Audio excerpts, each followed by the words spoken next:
Yan na guys, yung isa na factory ng tito ko yan.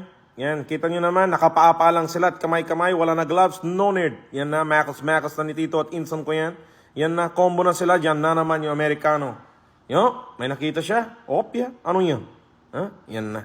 Nakita niya kinakamay-kamay nila tito yan, pero sobra na masustansya at masarap yan. Yan na yung makina, ikot-ikot na. May makina na sila, pero wala pa rin sila pambili ng gloves. No problem. Yan na, nilabas na ni tito ko yan.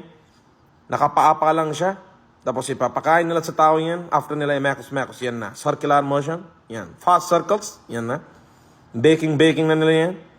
Opya. Oh, wala na baking. Natural sunlight na yan. Okay na. Tapos yan na yung ready-made product. Yan na. Kain na kayo yan. Para na, alam nyo na yan, ayoko na salita. Si Amerikano, attitude niya yan. What is that? No. Attitude. Overacting na yan, pero pwede ka na umalis ng India. No problem. Thank you na, sir.